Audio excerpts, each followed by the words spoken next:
आज मिति 2077 साल असोज 16 गते शुक्रबार काठमाडौँमा रेडियो एनआरएन 99.1 देशभर विभिन्न एफएम र संसारभर रेडियो nrn.com मार्फत प्रसारण भइरहेको नेपाली रेडियो नेटवर्कको नेपाली खबरमा सरोज कोइराला र दिनेश जोशीको नमस्कार।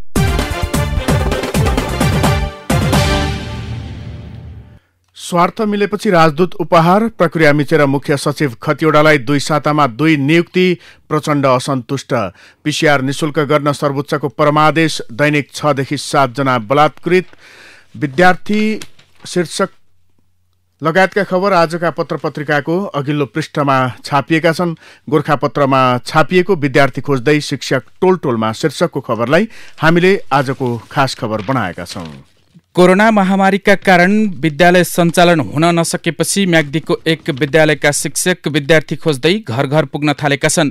विद्यार्थी खोज्न घर घरसम्म पुगेका शिक्षकले टोलटोलमा विद्यार्थी भेला पारेर पढाउन थालेका हुन्। लामो समय विद्यालय बन्द हुँदा विद्यार्थीको पढाइमा असर पुगेको भन्दै बेनी बजारमा रहेको बेनी सामुदायिक विद्यालयले टोलटोलमा सुरु गरेको टोलटोलमा शिक्षक पुग्न थालेपछि विद्यार्थी खुसीले फुरुङ्ग भएका छन्। लामो समय पढाइ बन्द हुँदा विद्यार्थीको पढाइका साथै मनोवैज्ञानिक रूपमा असर पुग्न सक्ने भन्दै शिक्षक टोलटोलमा पुगेर पढाइलाई निरन्तरता दिन थालेको बेनी सामुदायिक माध्यमिक विद्यालयका प्रधानाध्यापक दीपक श्रेष्ठले बताउनुभयो। टोल शिक्षाले विद्यालय, शिक्षक र विद्यार्थी बीच टुटेको सम्बन्धलाई जोड्न सघाउने प्राध्यापक श्रेष्ठको भनाइ छ। त्यस्तै तनहुँमा ग्रामीण भेगका विद्यालयमा नियमित पढाइ हुन थालेको छ। शहरी क्षेत्रका बढी विद्यार्थी भएका विद्यालयमा पढाइ नभए पनि ग्रामीण क्षेत्रका थोरै विद्यालय हुने विद्यालयमा नियमित पढाइ हुन थालेको हो। शुक्ला गण्डकी नगरपालिका दुलौ गौडा स्थित पञ्चमुनि देव माध्यमिक विद्यालयका शिक्षक लक्ष्मण पुरीले 8 समूह बनाएर विद्यालय सेवा क्षेत्रमा सामुदायिक भवन, पाटी पौवा, चौतारा लगायतका स्थानमा विद्यार्थीलाई भेला गराई सिकाइ सहजीकरण गरिएको बताउनु भएको छ। व्यास नगरपालिका 1 का हाई स्कुल टार स्थित निर्मल माध्यमिक विद्यालयले 2 शिफ्टमा कक्षा सञ्चालन सुरु गरेको छ। प्राविधिक पहुँच भएका विद्यार्थीलाई अनलाइन माध्यमबाट सिकाइ सहजीकरण भइरहेको विद्यालयका प्रधानाध्यापक गणेश चन्द्र बस्नेतले बताउनु भएको छ। नेपाली रेडियो नेटवर्कको नेपाली खबरमा अब पहिलो पृष्ठका खबर। नागरिक दैनिकले स्वार्थ मिलेपछि राजदूत उपहार शीर्षकमा खबर छापेको छ। सरकारले बिहिबार अमेरिका र बेलायतको राजदूतमा क्रमशः निवर्तमान अर्थमन्त्री डाक्टर युवराज खतिवड़ा र निवर्तमान मुख्य सचिव लोकदर्शन रेग्मीलाई नियुक्त गर्न संसदीय समितिमा सुनवाईका लागि पठाउने निर्णय गरेको छ। सामान्यतया कूटनीतिक नियोग प्रमुख भएर जाने व्यक्तिलाई मुलुकको हित प्राथमिकतामा राखेर सिफारिस तथा नियुक्त गरिनुपर्ने भए पनि अहिले व्यक्तिगत हित केन्द्रमा राखेर गरिएको छ। भले राजदूतमा सिफारिस दुवै जनाले महत्वपूर्ण सार्वजनिक पदमा बसेर काम गरिसकेका छन्। सरकारले परराष्ट्र सचिवबाट अवकाश पाउन लागेका शंकरदास बैरागीलाई मुख्य सचिव बनाउन मुख्य सचिवको जिम्मेवारीमा रहेका रेग्मीलाई समय छँदै राजीनामा गर्न लगाएर बेलायतका लागि नेपाली राजदूतको जिम्मेवारी सुम्पने निर्णय गरेको हो। यस्तै राष्ट्रिय सभा सदस्यका रूपमा कार्यकाल सकिएपछि 6 महिनासम्म अर्थमन्त्रीको जिम्मेवारी सम्हालेर सरकारबाट बाहिरिएका खतिवड़ालाई प्रधानमन्त्री केपी शर्मा ओलीकै स्वार्थमा अमेरिकाका लागि राजदूत बनाएर पठाउन लागिएको हो। यो खबरसँगै प्रक्रिया मिचेर मुख्य सचिव शीर्षकमा अर्को खबर छ। सरकारले प्रक्रिया मिचेर परराष्ट्र सचिव शंकरदास बैरागीलाई मुख्य सचिव पदमा नियुक्त गरेको छ। यसबाट कर्मचारी प्रशासनमा थप चाकरी र चाप्लुसी बढ्ने आशंका विज्ञहरूले गरेका छन्।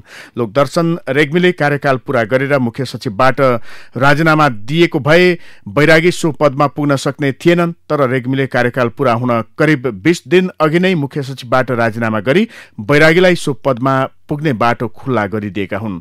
दाहाल असन्तुष्ट भन्दै नागरिक दैनिक लेख्छ, नेकपाभित्र राजदूत नियुक्ति प्रकरणले असन्तुष्टि जन्माएको छ। सरकारले पार्टीको सल्लाह बिना राजदूत नियुक्त गरेपछि असन्तुष्टि देखिएको हो। प्रधानमन्त्री केपी शर्मा ओली नेतृत्वको सरकारले राजदूत लगायतका नियुक्ति अध्यक्ष पुष्पकमल दाहालको सल्लाह बिना गरेपछि बिहिबार हुने भनिएको 2 अध्यक्षको भेटघाट समेत रोकियो। सर्वोच्च अदालतले नागरिकको स्वास्थ्य सम्बन्धी मौलिक हक प्रचलनमा ल्याउन कोरोना भाइरस निशुल्क गर्न सरकारका नाममा परमादेश जारी गरेको छ। अधिवक्ता द्वय लोकेन्द्र ओली र केशरजङ केसीको रिटमा सुनवाई गर्दै न्यायाधीश द्वय आनन्द मोहन भट्टराई र टङ्कबहादुर मोक्तानको संयुक्त इजलासले परीक्षण निशुल्क गर्ने व्यवस्था गर्न स्वास्थ्य तथा जनसङ्ख्या मन्त्रालयलाई परमादेश जारी गरेको हो। पीसीआर निशुल्क गर्न सर्वोच्चको परमादेश शीर्षकमा आजको पहिलो पृष्ठमा गोरखापत्रमा समाचार छापिएको छ।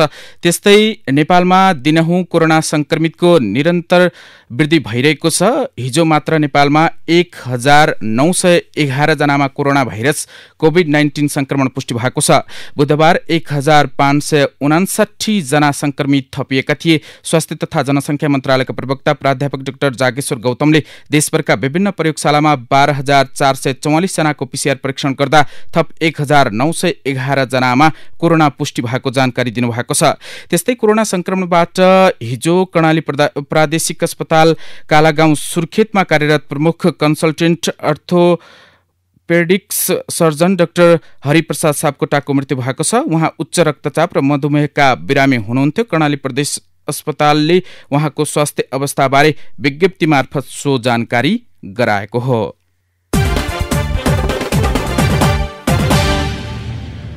जेलमा ज्यादती शीर्षकमा नयाँ पत्रिकाले अघिल्लो पृष्ठमा प्रमुख प्राथमिकता दिएर खबर छापेको छ।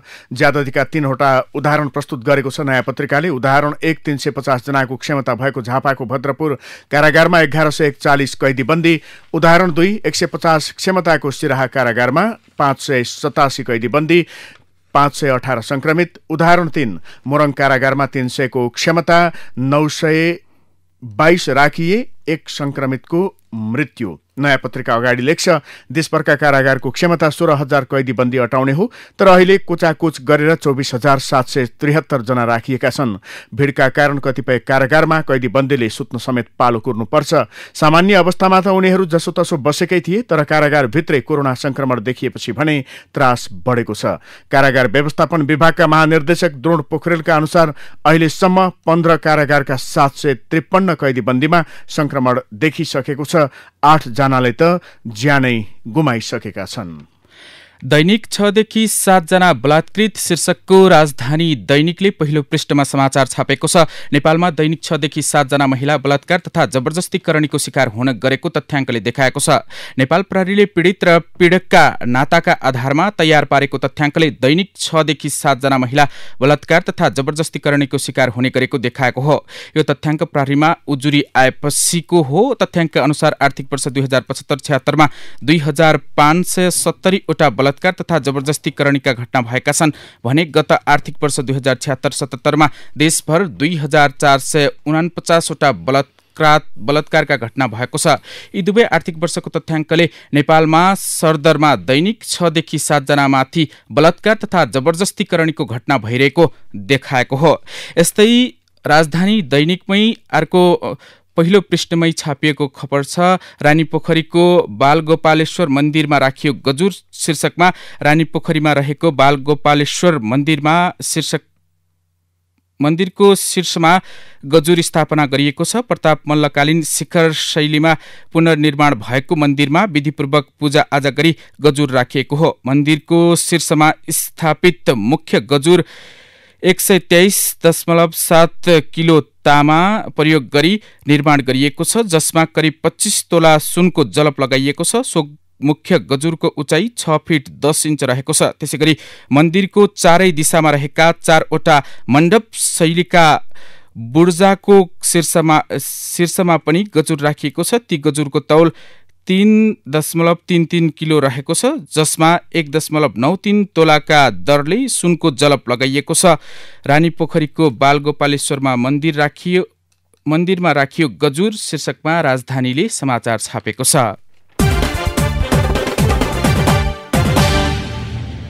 कोटेश्वरका व्यापारी रामहरि श्रेष्ठको हत्या आरोप लागेका तत्कालीन माओवादी सेनाका ब्रिगेडियर कमान्डर गोविन्द बहादुर बटाला सहित 2 जनालाई सफाई दिने सर्वोच्च अदालतको फैसलामाथि फेरि सुनवाई हुने भएको छ। न्यायाधीश दीपक कुमार कार्की, ईश्वर प्रसाद खतिवडा र मनोज कुमार शर्माको पूर्ण इजलासले मुद्दा पुनरावलोकनका लागि अनुमति दिने निर्णय बिहिबार गरेको हो। सर्वोच्चले 2076 फागुन 18 मा बटाला र अर्जुन कार्कीलाई सफाई दिने फैसला गरेको थियो। न्यायाधीश तेजबहादुर केसी र टङ्कबहादुर मोक्तानको संयुक्त इजलासले गरेको उक्त फैसलामाथि फेरि सुनवाई हुने भएको हो। सरकारका तर्फबाट महान्यायाधिवक्ताका कार्यालयको फैसला पुनरावलोकनका लागि यही भदौ 26मा निवेदन दर्ता गरेको थियो। बटालालाई सफाई दिएको कानुनी आधार त्रुटिपूर्ण भएकाले उनी दोषी ठहर हुनुपर्ने महान्यायाधिवक्ता कार्यालयको निवेदनमा जिकिर छ। सरकारी वकिलको कार्यालयले बटालालाई जन्म कैद मागसहित यसअघि अभियोग पत्र दर्ता गरेको थियो। बटालालाई सफाईबारे पुनः सुनवाई हुने नागरिक दैनिकले खबर छापेको छ। नेपाली खबरमा अब भित्री पृष्ठका खबरहरू। कोरोना संक्रमणबाट मृत्यु हुनेको संख्या 500 नाघेको छ। बिहिबार स्वास्थ्य मन्त्रालयले सार्वजनिक गरेको विवरणमा 509 जनाको मृत्यु भएको उल्लेख भए पनि साँझसम्म जिल्लाबाट प्राप्त जानकारी अनुसार मृतकको संख्या 512 पुगेको हो। यता पाटन अस्पतालमा बेतलबी बिदा माग्ने राजीनामा दिने कर्मचारीको संख्या बढ्न थालेको छ। 1.5 महिना यता 30 जनाले राजीनामा दिएका र 10 जना बेतलबी बिदामा बसेका छन्। उता कोरोनाको संक्रमण तीव्र भइरहेको चितवनमा स्क्रब टाइफस र डेंगू रोगका बिरामीहरू पनि बढ्न थालेका छन्। यी रोगमा पनि कोरोना संक्रमित हुँदा जस्तै ज्वरो आउने लक्षण हुन्छ। स्वास्थ्य कार्यालयका अनुसार साउन यता जिल्लामा स्क्रब टाइफसका 139 जना बिरामी भेटिएका छन् भने 31 जनामा डेंगू भएको पाइएको छ।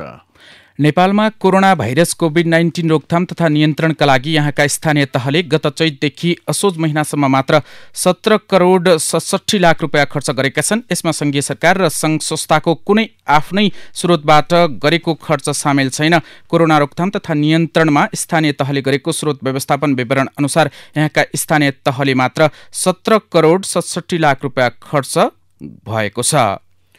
खिकाला गाउँदेखि 10 मिनट टाढा गाड नजिक राजेन्द्रको भैँसी गोठ छ। त्यही बाटो भएर सम्झना सधैँ आफ्नो गोठ र घर हिँड्ने गरेकी थिइन्। लामो समयदेखि राजेन्द्रले सम्झनाको पिछा गर्दै आएको प्रहरीले अनुसन्धानबाट पुष्टि गरेको छ। असोज 7 गते दिउँसो 4 बजे गोठमा भैँसीलाई घाँस दिने नेउमा सम्झनालाई पर्खेर उनी बाटो बसेका रहेछन्। उनले सम्झना आएको टाढैबाट देखे र गाडबाट पिछा गर्दै उनी गए। सम्झनाले आफू पछाडि आएको कुनै जानकारी नपाएको उनले प्रहरीलाई बताएका छन्। सम्झना स्थानीय मुसा खोलामा पुगेपछि एक्कासी आफूले समाएर मुख थुन्दै जंगलको बीचमा रहेको सिम देवताको मन्दिरभित्र पुर्याएको र त्यहाँ आफूसँग यौन सम्बन्ध राख्न र कानमा लगाएको सुनको मुन्द्रा दिन नमानेपछि जबरजस्ती करणी गरेपछि चिच्याउन थालेपछि कुटपिट गरी हत्या गरेको प्रहरी समक्ष राजेन्द्रले स्वीकारेको एक प्रहरी उच्च अधिकारीले जानकारी दिए। मैले जबरजस्ती करणी गरेपछि चिच्याउन थालेकी थिए, राजेन्द्रले प्रहरीलाई दिएको बयानमा भनेका छन्। त्यसपछि मन्दिरभित्र रहेको त्रिशूल रोपे तर मृत्यु नभएपछि ढुङ्गाले टाउकोमा र छातीमा कुटेको हुँ। बझाङ्की सम्झनाको हत्या गरेको स्वीकार गरेको यो खबर हो। अब केही आर्थिक खबर। निजगढ अन्तर्राष्ट्रिय विमानस्थल निर्माणका लागि लगानी बोर्डले विभिन्न विकल्पको तयारी गर्न लागेको छ। विमानस्थल निर्माणका लागि छानिएका कम्पनी स्विजरल्याण्डको जुरिच एयरपोर्टले 2 पटक थपिएको समय पनि आयोजना विकासको विस्तृत प्रस्ताव पेश नगरेपछि बोर्ड अरू विकल्पको खोजीमा लागेको हो। जुरिच एयरपोर्टले प्रस्ताव नगरे पनि आयोजना अगाडि बढाउने विषयमा आफूहरू गम्भीर भएर लाग्ने लगानी बोर्ड कार्यालयले जनाएको छ। यस्तै पटक पटक स्थगित हुँदै आएको नेपाल उद्योग वाणिज्य महासंघको 54औं वार्षिक साधारण सभा आगामी मङ्सिर 11 र 12 गते हुने भएको छ। हिजो सम्पन्न महासंघको कार्यकारी समितिको बैठकले साधारण सभाका कार्यक्रम भर्चुअल र निर्वाचनलाई भौतिक रूपमै काठमाडौँमा गर्ने निर्णय गरेको हो। चालू आर्थिक वर्षको बजेटबाट विद्युतीय सवारी साधन आयातमा बढाइएको अन्तशुल्कको दर सरकारले घटाएको छ। मन्त्री परिषद बैठकले बिहिबार विद्युतीय सवारी साधनको क्षमता अनुसार अन्तशुल्कका दरमा छुट दिने निर्णय गरेको हो। अब शेयर बजार। साताको अन्तिम दिनको शेयर बजार उच्च अंकले उकालो लागेर बन्द भएको छ। हिजो शेयर बजार मापक नेप्से परिसूचक 20.61 अंकले उकालो लागेर 1571.04 को बिन्दुमा पुगेर अडिएको छ भने सेन्सिटिभ इन्डेक्स पनि 2.98 अंकले उकालो लागेको छ। समग्रमा अन्तिम दिनको नेप्से 1.33% र सेन्सिटिभ इन्डेक्स पनि 0.99% ले उकालो लागेको छ। उपप्रधान तथा रक्षा मन्त्री ईश्वर पोखरेलको सम्धी उपेन्द्र कोइरालाले राष्ट्रिय वाणिज्य ब्याङ्कको सञ्चालकमा शपथ लिएका छन्। अर्थ मन्त्रालयले सञ्चालकमा नियुक्त गरेको झण्डै 40 दिनपछि बुधबार कोइरालाले शपथ लिएका हुन्। हाल सञ्चालक समितिको अध्यक्षता गरिरहेका अर्थ मन्त्रालयका सहसचिव धनीराम शर्माले कोइरालालाई सञ्चालकको शपथ दिलाए। यता पछिल्लो 2 वर्षमा नेपालमा इन्टरनेट प्रयोगकर्ताको संख्यामा उल्लेख्य वृद्धि भएको छ। 2 वर्षमा नेपालमा ब्रोडब्यान्ड इन्टरनेट प्रयोगकर्ता 23% बिन्दुले बढेको नेपाल दूरसञ्चार प्राधिकरणको तथ्याङ्क छ। यो अवधिमा मोबाइल मार्फत इन्टरनेट प्रयोग गर्नेको संख्या पनि करिब 16% बढेको छ। सामाजिक सुरक्षा कोषको भुक्तानी अनलाइनबाट हुने व्यवस्था गरिएको छ। कोषले सूचना मार्फत राष्ट्रिय वाणिज्य बैंक मार्फत NCHL को नेशनल पेमेन्ट इन्टरफेस मार्फत योजना तथा कार्यक्रम सम्बन्धी भुक्तानी अनलाइनबाटै सोझै लाभग्राहीको बैंक खातामा जम्मा गर्ने व्यवस्था गरेको जनाएको हो। यता नेपाल आयल निगमले डिजल र मट्टीतेलको मूल्य घटाएको छ। हिजो राति 12 बजेबाट लागू हुने गरी डिजल मट्टीतेलमा प्रति लिटर 1 रुपियाँ घटाइएको हो। नयाँ मूल्य अनुसार डिजल मट्टीतेल प्रति लिटर 89 रुपियाँ भएको छ। पेट्रोल, हवाई इन्धन र एलपी ग्यासको मूल्य भने यथावत राखिएको निगमले जनाएको छ। यस्तै आफैले मिटर रिड गरेर बिजुलीको बिल तिर्दा 25% सम्म छुट पाइने भएको छ। नेपाल विद्युत प्राधिकरणले आफै मिटर रिडिङ गरी अग्रिम महसुल भुक्तानी गरेको खण्डमा 25% छुट दिने भएको हो। भारतले हरेक साल जस्तै यसपटक पनि प्याज निर्यातमा प्रतिबन्ध लगाएपछि नेपालमा हाहाकार भएको छ। भारतले आन्तरिक बजारमा भाउ बढेको भन्दै 2 साता अघि निर्यातमा बन्द गरेपछि प्याजको नेपालमा मूल्य आकाशिएर 150 रुपियाँ प्रति किलो नाघेको छ। मुलुकको उत्पादनले ग्रामीण क्षेत्रको घरायसी उपभोगलाई मात्रै धान्ने भएपछि बजारको मागमा मुलुक पूर्णतया भारतमा निर्भर छ। कालीमाटी फलफूल तथा तरकारी बजार विकास समितिका आलु प्याजको थोक विक्रेता राजेश गजुरेल भन्छन्, स्वदेशी प्याज शहरी उपभोक्ताको भान्सामै पुग्दैन। 95% भन्दा बढी प्याज भारतबाटै आयात भइरहेको छ। उनले भने काठमाडौँमा मात्रै दैनिक 40 देखि 50 हजार किलो प्याज भारतबाट ल्याएर बिक्री भइरहेको छ। अब विदेशका खबर। बेलायत स्थित हर्ट्सफिल्ड विश्वविद्यालयमा 4 वर्षको भिसा लाग्ने लोभमा चितवनकी एलिना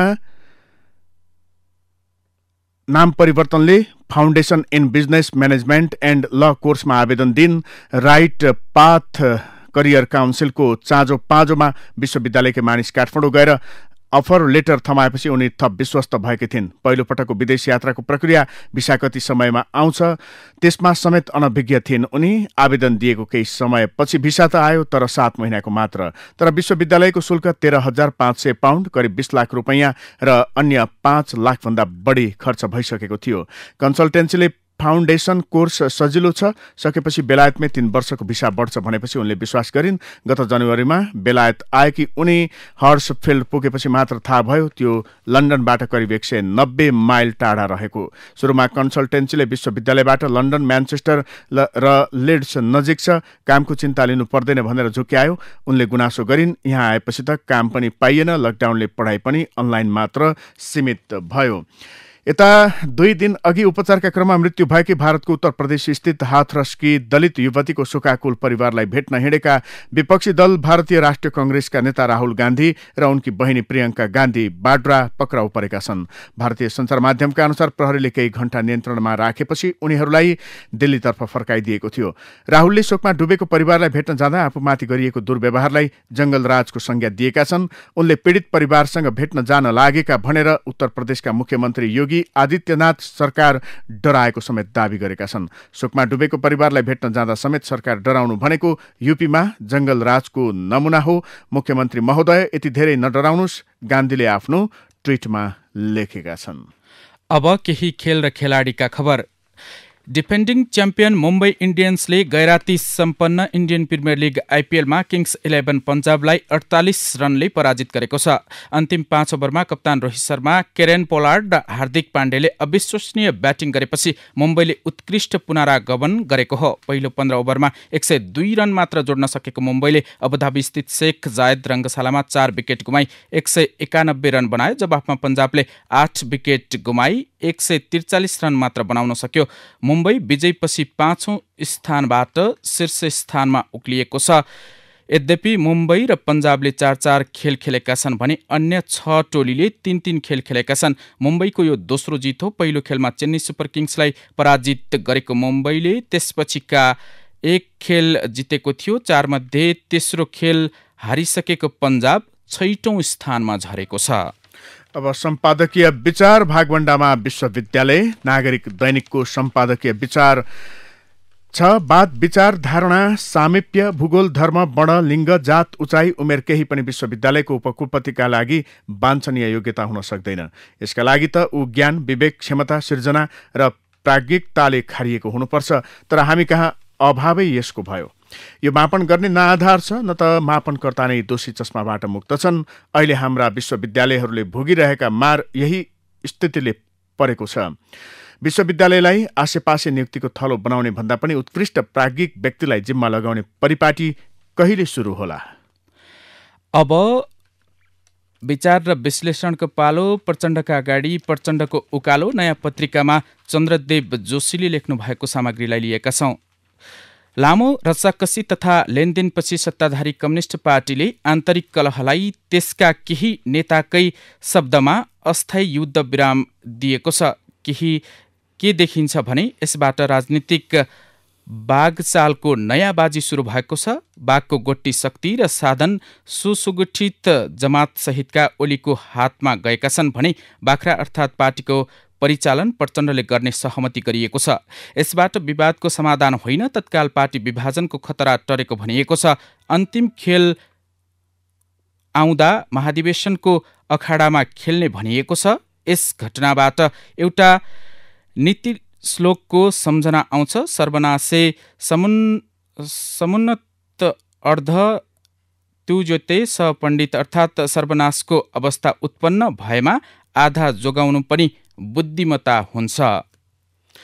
अब पाठक मञ्च अनामनगर काठमाडौँबाट रेखा घिमिरे लेख्नुहुन्छ, भागबण्डा पद्धति संस्थागत गर्नेतर्फ मात्रै उनीहरूको ध्यान छ। भ्रष्टाचार बढ्दो छ। मुलुक नेताहरूको कमाउ बिर्ता भएको छ। हुँदाहुँदा मन्त्रालयहरू मन लागि जोड्ने फेर्ने चिर्ने कार्य हुन थालेका छन्। सामन्ती दिनको झल्को दिने गरी सबै नेतालाई भाग पुर्याउन 25 वटा मन्त्रालय बनाउनेमा गहन विचार विमर्श हुँदैछ भन्ने सुनिन्छ।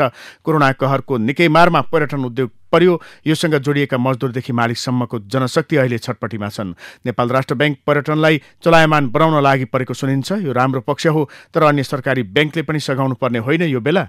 एउटा कोठामा आगो सल्कदा अर्को कोठामा बस्नेहरूले ननिभाइ बस्न सक्छ। सरकारी ब्याङ्कहरूले भटाभट उद्योगहरूलाई यथोचित सुविधा दिएको समाचार खोइ बाहिर आएको के हेरी बसेका छन्? वाणिज्य ब्याङ्कका अधिकारीहरू सकेसम्म सहुलियत ऋण कार्यक्रम अन्तर्गत कोरोना प्रभावित उद्योगीलाई ऋण दिन चाहन्नन्, बरु अन्य क्षेत्रमा पैसा लगाएर 2-4% बढी कमाउन लागि परेका छन्। हवस् त अहिलेको नेपाली खबर यति नै। नेपाली रेडियो नेटवर्कमा यसपछि पत्रकार ऋषि धमलाको साथमा नेपाली बहस सुन्न सक्नुहुनेछ। नेपाली रेडियो नेटवर्क सुन्दै गर्नुहोला। नमस्कार।